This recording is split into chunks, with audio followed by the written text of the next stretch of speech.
हम उन्हें हर वसंत में देखते हैं। उनके तनों पर तंग हरी कलियां लहराती हैं।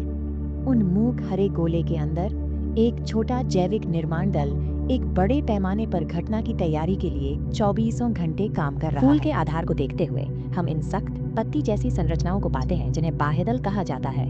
वे एक बंद गेट के रूप में कार्य करते हैं, एक कठोर खोल प्रदान करते हैं जो नाजुक आंतरिक मशीनरी को विकसित होने के दौरान हवा और बारिश से सुरक्षित रखता है। एक बार जब आंतरिक घटक पूरी तरह से बन जाते हैं और दुनिया के लिए तैयार हो जाते हैं, तो ये बाह्यदल अगले चरण को शुरू करने के लिए वापस छील जाते हैं।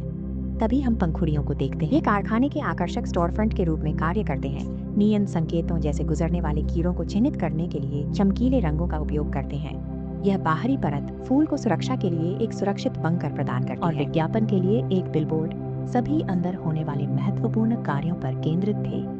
आइए उन होर्डिंग से आगे बढ़ें और वास्तविक फैक्ट्री फ्लोर को देखें। पहली प्रमुख उत्पादन लाइन मेल घटकों को समर्पित है, जो कारखाने, शिपिंग और प्राप्त करने वाले विभाग की तरह कार्य करते हैं। ये ऊंचे डंठल, जिन्हें पुंकेसर के रूप में जाना जाता है, प्रकाश की ओर तेजी से बढ़ते हैं। उन्हें यह सुनिश्चित करने के लिए इस ऊंचाई की आवश्यकता होती है कि वे आने वाली मधुमक्खी या हवा के झोंके के रास्ते में सही हैं। प्रत्येक डंठल की नोक पर पौधा एक विशेष फली बनाता है जिसे परागकोश कहा जाता है।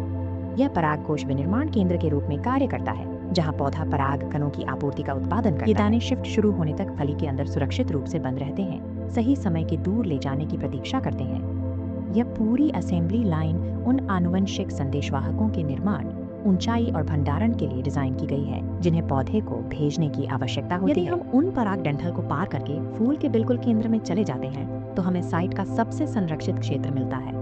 सीधे बीच में खड़ा एक मजबूत स्तंभ है जिसे स्त्रीकेसर कहा जाता है।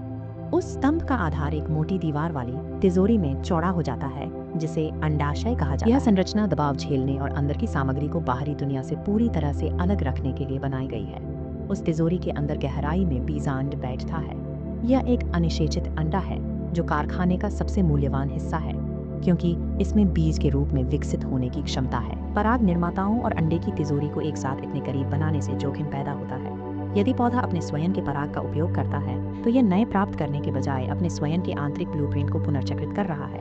इसे रोकने के लिए संयंत्र इन दोनों कमरों को पूरी तरह से अलग अलग शिफ्ट में रखता है। पराग की फली अपना काम खत्म कर सकती है और आगंतुक को प्राप्त करने के लिए केंद्रीय तिजोरी के खुलने से कुछ दिन पहले ही खाली हो सकती है।